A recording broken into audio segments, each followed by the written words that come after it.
तेनालीराम और चोटी का किस्सा।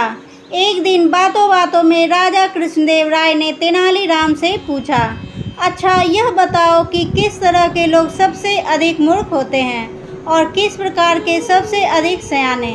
तेनालीराम ने तुरंत उत्तर दिया, महाराज ब्राह्मण सबसे अधिक मूर्ख और व्यापारी सबसे अधिक सयाने होते हैं। ऐसा कैसे हो सकता है? राजा ने कहा, मैं यह बात साबित कर सकता हूँ। तेनालीराम ने कहा, कैसे? राजा ने पूछा। अभी जान जाएंगे आप, जरा राजगुरु को बुलवाइए। राजगुरु को बुलवाया गया। तेनालीराम ने कहा, महाराज अब मैं अपनी बात साबित करूंगा, लेकिन इस काम में आप दखल नहीं देंगे। आप यह वचन दें, तभी मैं काम आरंभ करूंगा। राजा ने तेनालीराम की बात मान ली। तेनालीराम ने आदरपूर्वक राजगुरु से कहा, राजगुरु जी, महाराज को आपकी चोटी की आवश्यकता है। इसके बदले आपको मुँह मांगा इनाम दिया जाएगा। राजगुरु को काटो तो खून नहीं, वर्षों से पाली गई प्यारी चोटी को कैसे कटवा दें? लेकिन राजा की आज्ञा कैसे टाली जा सकती थी? उसने कहा, तेनालीराम जी, मैं इसे कैसे दे सकता हूँ? राजगुरु जी, आपने जीवन भर महाराज का नमक खाया है। चोटी कोई ऐसी वस्तु तो है नहीं जो फिर न आ सके, फिर महाराज मुँह मांगा इनाम भी दे रहे हैं। राजगुरु मन ही मन समझ गया कि यह तेनालीराम की चाल है। तेनालीराम ने पूछा, राजगुरु जी, आपको चोटी के बदले क्या इनाम चाहिए? राजगुरु ने कहा, 5 स्वर्ण मुद्राएं बहुत होगी। 5 स्वर्ण मुद्राएं राजगुरु को दे दी गई और नाई को बुलवाकर राजगुरु की चोटी कटवा दी गई। अब तेनालीराम ने नगर के सबसे प्रसिद्ध व्यापारी को बुलवाया। तेनालीराम ने व्यापारी से कहा, महाराज को तुम्हारी चोटी की आवश्यकता है।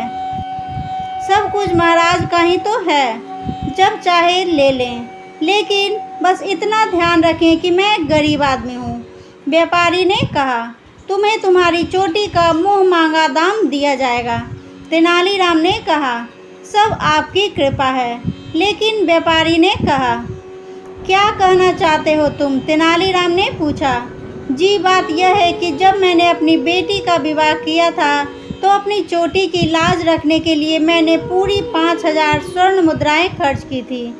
पिछले साल मेरे पिता की मौत हुई, तब भी इसी कारण 5000 स्वर्ण मुद्राओं का खर्च हुआ और अपनी इसी प्यारी दुलारी चोटी के कारण बाजार से कम 5000 स्वर्ण मुद्राओं का उधार मिल जाता है। अपनी चोटी पर हाथ फेरते हुए व्यापारी ने कहा, इस तरह तुम्हारी चोटी का मूल्य 15000 स्वर्ण मुद्राएं हुआ। ठीक है, यह मूल्य तुम्हें दे दिया जाएगा। 15000 स्वर्ण मुद्राएं व्यापारी को दे दी गई। व्यापारी चोटी मुड़वाने बैठा। जैसे ही नाई ने चोटी पर उस्तरा रखा, व्यापारी कड़क कर बोला, संभल कर नाई के बच्चे, जानता नहीं यह महाराज कृष्णदेव राय की चोटी है। राजा ने सुना तो आग बबूला हो गया। इस व्यापारी की यह मजाल कि हमारा अपमान करे। उन्होंने कहा, धक्के मारकर निकाल दो इस सिरफिरे को। व्यापारी 15000 स्वर्ण मुद्राओं की थैली को लेकर वहां से भाग निकला। कुछ देर बाद तेनालीराम ने कहा, आपने देखा महाराज, राजगुरु ने तो 5 स्वर्ण मुद्राएं लेकर अपनी चोटी मुड़वा ली। व्यापारी 15000 स्वर्ण मुद्राएं भी ले गया और चोटी भी बचा ली। आप ही कहिए, ब्राह्मण सयाना या व्यापारी? राजा ने कहा, सचमुच तुम्हारी बात ठीक निकली। दोस्तों, मेरी वीडियो पसंद आ रही है तो इसे लाइक करें, शेयर करें, सब्सक्राइब करें। तब तक के लिए थैंक्स फॉर वॉचिंग।